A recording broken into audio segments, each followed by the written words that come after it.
Jean-Olivier Barthes, bonjour.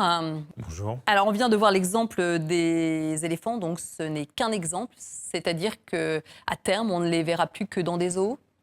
Écoutez, c'est une tendance lourde pour beaucoup de la biodiversité.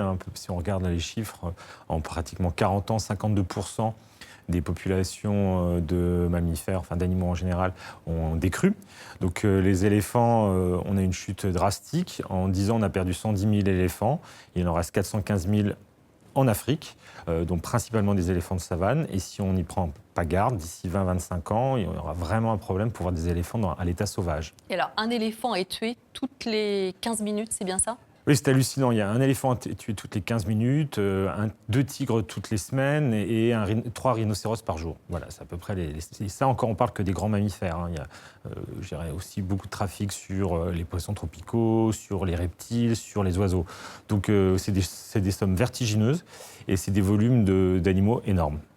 Alors, vos collègues étaient à Johannesburg, où vous avez discuté de toutes ces questions.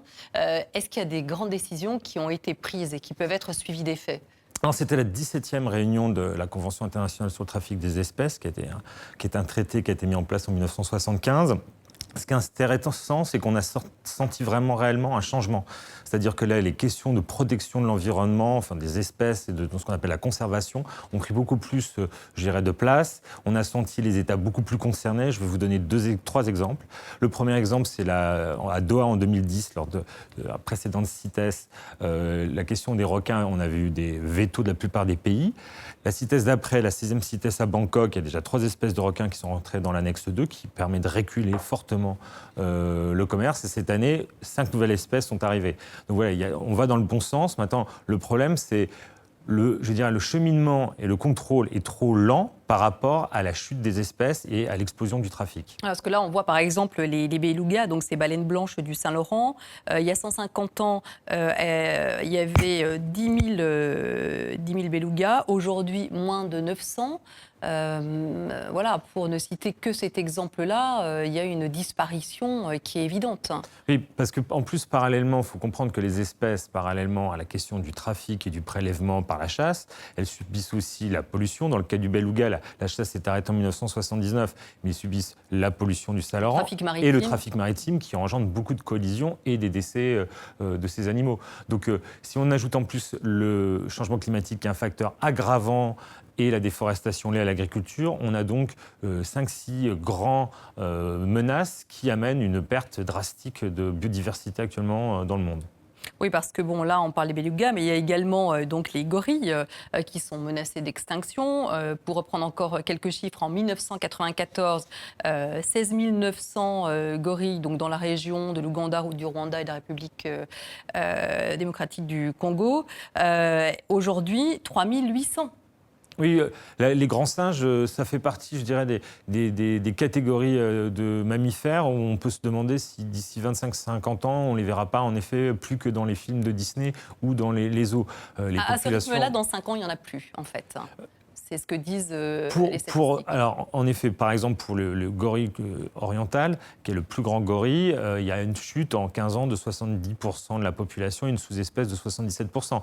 Donc là, on est face, en effet, à une érosion dramatique, accélérée d'une espèce emblématique de la biodiversité africaine. Alors vous parliez du tigre également de Tasmanie tout à l'heure. C'est quoi? C'est un manque d'espace, de territoire? Alors, pour le tigre de Tasmanie, le problème essentiel, mais pour le gorille, ça se trouve aussi avec le virus Ebola, c'est qu'en plus, vous avez des problématiques, je dirais, liées à la fragmentation des espaces qui amènent à ce que les espèces n'aient plus l'espace naturel nécessaire, qui multiplient les contacts. Et dans le cas du tigre de Tasmanie, qui est une espèce emblématique et endémique de Tasmanie, elle est en train de souffrir du développement d'un cancer, et lié aussi à la trop forte promiscuité entre les différents tigres sur la Tasmanie. Et c'est lié en grande partie à la déforestation en Tasmanie, parce qu'il faut savoir que la Tasmanie est un pays avec une très belle forêt tropicale qui est très fortement déforestée pour substituer à cette forêt tropicale de la forêt d'eucalyptus qui sert à la pâte à papier. Et ce serait également la problématique du koala?